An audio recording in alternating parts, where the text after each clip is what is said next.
Hello friends, ಎಲ್ಲರಿಗೂ ನಮಸ್ಕಾರ. ಶ್ರೀಕೃಷ್ಣ ಕ್ರಿಯೇಷನ್ಸ್ಗೆ ನಿಮ್ಮೆಲ್ಲರಿಗೂ ಸ್ವಾಗತ. ಇವತ್ತಿನ ಈ ವಿಡಿಯೋದಲ್ಲಿ ಸರಳವಾಗಿ ಹುಣ್ಣಿಮೆ ಪೂಜೆಯನ್ನು ಯಾವ ರೀತಿ ಮಾಡಬೇಕು ಅಂತ ತಿಳಿಸ್ಕೊಡ್ತಾ ಇದ್ದೀನಿ. ಮೊದಲಿಗೆ ಬೆಳಗ್ಗೆ ಬೇಗನೆ ಎದ್ದು ಮನೆ ಮುಂದೆ ರಂಗವಲ್ಲಿನ ಹಾಕಬೇಕು. ಹಾಗೆ ಹೊಸ್ತಿಲಿಗೆ ಅರಿಶಿನ ಕುಂಕುಮವನ್ನು ಇಟ್ಕೊಳ್ಬೇಕು. ಕೆಲಸಕ್ಕೆ ಹೋಗುವಂಥ ಹೆಣ್ಣು ಮಕ್ಕಳಿಗೆ ಪ್ರತಿದಿನ ಹೊಸ್ತಿಲಿಗೆ ಹಾಗೆ ತುಳಸಿಗೆ ಅರಿಶಿನ ಕುಂಕುಮ ಇಟ್ಟು ರಂಗೋಲಿ ಹಾಕೋದು ಕಷ್ಟ. ಮಂಗಳವಾರ, ಶುಕ್ರವಾರ, ಹುಣ್ಣಿಮೆ ಅಥವಾ ಅಮಾವಾಸ್ಯೆ ದಿನನಾದರೂ ಈ ರೀತಿ ಅರಿಶಿನ ಕುಂಕುಮ ಇಟ್ಟು ರಂಗೋಲಿ ಹಾಕಬೇಕು. ಇನ್ನು ಹುಣ್ಣಿಮೆ ದಿನ ಉಪ್ಪಿನ ದೀಪ ಹಚ್ಚೋದು ವಿಶೇಷ. ಹುಣ್ಣಿಮೆ ದಿನ ಹಚ್ಚೋದು ಬಹಳ ವಿಶೇಷ ಅಂತ ಹುಣ್ಣಿಮೆ ದಿನ ಮಾತ್ರನೇ ನಾನು ಉಪ್ಪಿನ ದೀಪವನ್ನು ಹಚ್ತಾ ಇದ್ದೀನಿ. ಇನ್ನು ಇವಾಗ ಸ್ನಾನ ಮುಗಿಸ್ಕೊಂಡು ಮುಖ್ಯ ದ್ವಾರ ಅಂದರೆ ಮೇನ್ ಡೋರ್ ಹೊಸ್ತಿಲು ಪೂಜೆಯನ್ನೆಲ್ಲ ಮುಗಿಸ್ಕೊಂಡು ಬಂದೆ. ಹಾಗೆ ದೇವ್ರ ಮನೆ ಹೊಸ್ತಿಲನ್ನು ಕೂಡ ಒರೆಸಿ ಅರಿಶಿನ ಕುಂಕುಮ ಇಟ್ಟು ಪೂಜೆಯನ್ನು ಮುಗಿಸಿದ್ದೀನಿ. ಇವಾಗ ದೇವ್ರ ಫೋಟೋಗಳಿಗೆ ಹೂವನ್ನೆಲ್ಲ ಹಾಕ್ತಾಯಿದ್ದೀನಿ. ಇನ್ನು ಮೊದಲೇ ಹೇಳಿದ್ನಲ್ವ, ಹುಣ್ಣಿಮೆ ಅಂತಂದರೆ ಉಪ್ಪಿನ ದೀಪ ಹಚ್ಚಬೇಕು. ಹಾಗಾಗಿ ಉಪ್ಪಿನ ದೀಪ ಹಚ್ಚೋದಕ್ಕೆ ಏರ್ಪಾಡು ಮಾಡ್ಕೊಳ್ತಾ ಇದ್ದೀನಿ. ಇಲ್ಲಿ ಒಂದು ಚಿಕ್ಕ ಮಣೆ ಮೇಲೆ ನಾನು ಅಕ್ಕಿ ಹಿಟ್ಟಿನಿಂದ ರಂಗೋಲಿ ಹಾಕ್ಕೊಂಡಿದ್ದೀನಿ, ಸ್ಟೆನ್ಸಿಲ್ಸಿಂದ. ಆ ರಂಗೋಲಿಯ ಮೇಲೆ ಅರಿಶಿನ ಕುಂಕುಮ ಹಾಗೆ ಅಕ್ಷತೆಯನ್ನು ಹಾಕಿ ನಮಸ್ಕಾರ ಮಾಡಿಕೊಂಡು ಇದರ ಮೇಲೆ ಉಪ್ಪು ಇಟ್ಟಿರುವಂಥ ಒಂದು ತಟ್ಟೆಯನ್ನು ಇಟ್ಕೋತೀನಿ. ಮಣ್ಣಿನ ತಟ್ಟೆ ಇಡ್ತೀನಿ ನಾನು.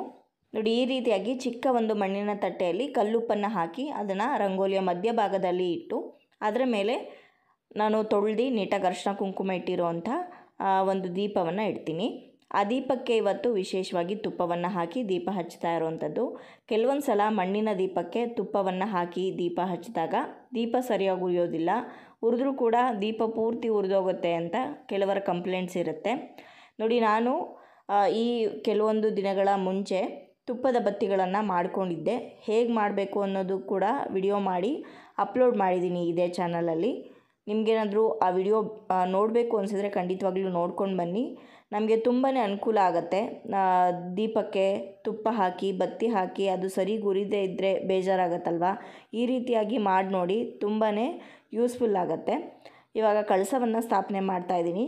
ಕಳಸಕ್ಕೆ ನೀಟಾಗಿ ಕಳಸವನ್ನು ತೊಳೆದ್ಬಿಟ್ಟು ಹೊಸ ನೀರನ್ನು ತುಂಬಿಸಿ ವೀಳ್ಯದೆಲೆನ ಇಟ್ಟಿದ್ದೀನಿ. ಹಾಗೆ ಹೂವನ್ನು ಕೂಡ ಆ ಕಳಸದ ಒಳಗಡೆ ಇಡ್ತಾಯಿದ್ದೀನಿ.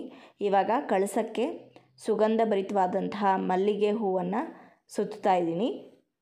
ಇವಾಗ ನಾನು ಉಪ್ಪಿನ ದೀಪಕ್ಕೆ ತುಪ್ಪದ ಬತ್ತಿಯನ್ನು ಹಾಕಿದ್ನಲ್ವ, ಅದನ್ನು ಮಾಡಿದಾಗ ಕೆಲವೊಬ್ಬರು ಕಮೆಂಟ್ಸ್ ಮಾಡಿದ್ದೀರಾ ಎರಡೆರಡು ಬತ್ತಿ ಇಡಬೇಕಾಗಿತ್ತು ಅಂತ. ನಾನಿವಾಗ 2 ಬತ್ತಿಯನ್ನು ಸೇರಿಸಿನೇ ದೀಪವನ್ನು ಹಚ್ತಾ ಇರೋದು. ನೀವು ನೋಡಿದ್ರೆ ನಿಮಗೆ ಗೊತ್ತಾಗತ್ತೆ. ನೀವು ಸಿಂಗಲ್ಲಾಗಿ ಇವಾಗ ಕೆಂಪು ನೀರಿನ ಆರತಿ ಮಾಡ್ತೀರಾ ಅಂಥ ಸಮಯದಲ್ಲೆಲ್ಲ ಒಂದೊಂದು ಇಟ್ಕೊಂಡ್ರೆ ಸಾಕಾಗತ್ತೆ.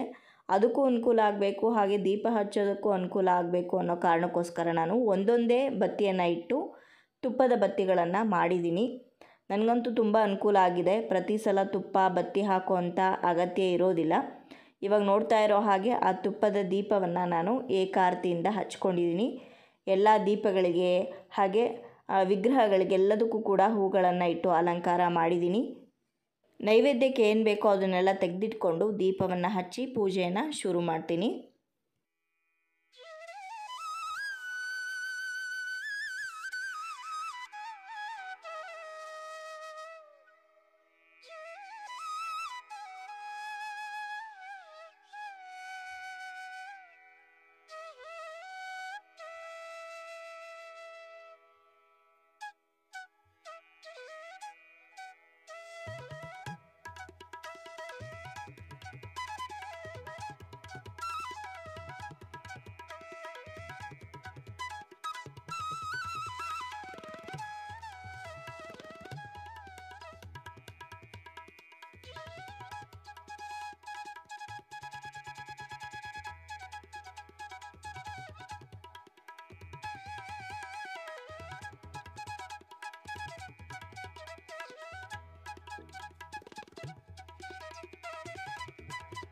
ಇವಾಗ ನಾನು ಪೂಜೆಯನ್ನು ಆರಂಭಿಸಿದ್ದೀನಿ. ಪೂಜೆ ಆರಂಭ ಮಾಡೋದಕ್ಕಿಂತ ಮುಂಚೆ ಕಳಸಕ್ಕೆ ಹಾಗೆ ವಿಗ್ರಹಗಳಿಗೆಲ್ಲದಕ್ಕೂ ಕೂಡ ಅರಿಶಿನ ಕುಂಕುಮ ಅಕ್ಷತೆಯನ್ನು ಅರ್ಪಿಸಿ ಆನಂತರ ಧೂಪವನ್ನು ತೋರಿಸ್ತಾ ಇದ್ದೀನಿ.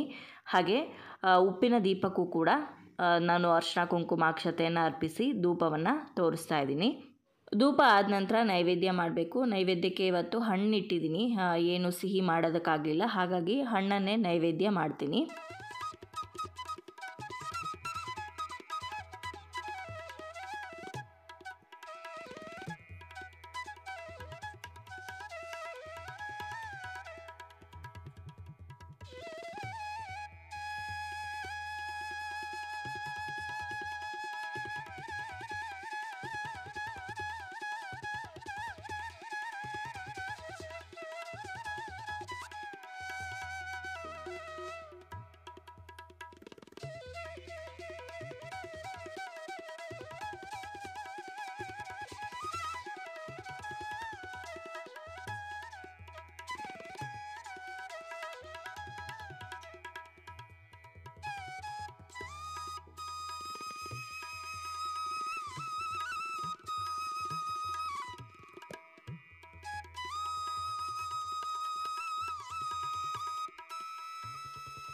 ಹುಣ್ಣಿಮೆ, ಅಮಾವಾಸ್ಯೆ ಅಥವಾ ಶುಕ್ರವಾರ ದಿನಗಳಲ್ಲಿ ನೈವೇದ್ಯ ಮಾಡೋದಕ್ಕಿಂತ ಮುಂಚೆ ಲಕ್ಷ್ಮಿಯ ಅಷ್ಟೋತ್ತರವನ್ನು ಹೇಳಿಕೊಂಡು ಅರ್ಚನೆಯನ್ನು ಮಾಡ್ತೀನಿ.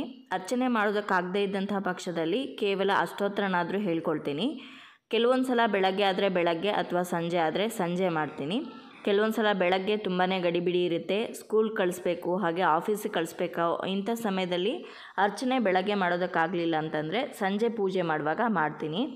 ಅರ್ಚನೆ ಆದ ನಂತರ ಮತ್ತೊಮ್ಮೆ ಧೂಪ ಮಾಡಿ ನೈವೇದ್ಯ ಮಾಡಿ ಆನಂತರ ಮಹಾಮಂಗಳಾರತಿ ಮಾಡಿ ಇಡೀ ಮನೆಗೆ ಸಾಂಬ್ರಾಣಿ ಧೂಪವನ್ನು ತೋರಿಸ್ತೀನಿ. ದೇವರ ಪೂಜೆಯನ್ನು ಮಾಡಬೇಕಲ್ಲ ಅಂತ ಮಾಡೋದಲ್ಲ. ದೇವರ ಪೂಜೆ ಮಾಡೋದ್ರಿಂದ ಮನಸ್ಸಿಗೆ ನೆಮ್ಮದಿ ಸಿಗುತ್ತೆ. ಮನೆಯಲ್ಲಿ ಒಂದು ದೀಪ ಹಚ್ಚಿದ್ರೆ ಮನೆಯಲ್ಲಿ ಶಾಂತಿ ಅನ್ನೋದು ಮೂಡುತ್ತೆ. ದೇವರಿಗೆ ದೀಪ ಹಚ್ಚಿ ಪೂಜೆ ಮಾಡಿ ಒಂದು 5-10 ನಿಮಿಷ ದೇವ್ರ ಮುಂದೆ ಕಣ್ಮುಚ್ಕೊಂಡು ಕೂತ್ಕೊಂಡಾಗ ನಮಗೆ ಎಷ್ಟೇ ಕಷ್ಟಗಳಿದ್ರೂ ಕೂಡ ಅದನ್ನು ಮರಿಬೋದು. ಅದು ಒಂದು ತಪಸ್ಸಿಗೆ ಸಮ ಅಂತ ಹೇಳ್ತಾರೆ. ಸೊ ಇವತ್ತಿನ ಈ ವಿಡಿಯೋದಲ್ಲಿ ನಾನು ನಮ್ಮ ಮನೆಯಲ್ಲಿ ಹುಣ್ಣಿಮೆ ಪೂಜೆಯನ್ನು ಯಾವ ರೀತಿ ಮಾಡ್ತೀನಿ ಅನ್ನೋದನ್ನು ತಿಳಿಸ್ಕೊಟ್ಟಿದ್ದೀನಿ. ಇವತ್ತಿನ ಈ ವಿಡಿಯೋ ನಿಮ್ಗೆ ಇಷ್ಟ ಆಗಿದೆ ಅಂತ ಭಾವಿಸ್ತೀನಿ. ಇಷ್ಟ ಆಗಿದ್ರೆ ಲೈಕ್ ಮಾಡಿ, ಶೇರ್ ಮಾಡಿ, ಕಮೆಂಟ್ ಮಾಡಿ. ಚಾನಲ್ನ ಹೊಸದಾಗಿ ನೋಡ್ತಾ ಇದ್ದರೆ ಸಬ್ಸ್ಕ್ರೈಬ್ ಮಾಡ್ಕೊಳ್ಳಿ. ಮತ್ತೊಂದು ಇಂಟ್ರೆಸ್ಟಿಂಗ್ ವಿಡಿಯೋದೊಂದಿಗೆ ನಿಮ್ಮನ್ನ ಮತ್ತೆ ಭೇಟಿ ಆಗ್ತೀನಿ. ಅಲ್ಲಿಯವರೆಗೂ ಧನ್ಯವಾದಗಳು. ಲೋಕ ಸಮಸ್ತ ಸುಖಿನೋ ಭವಂತು.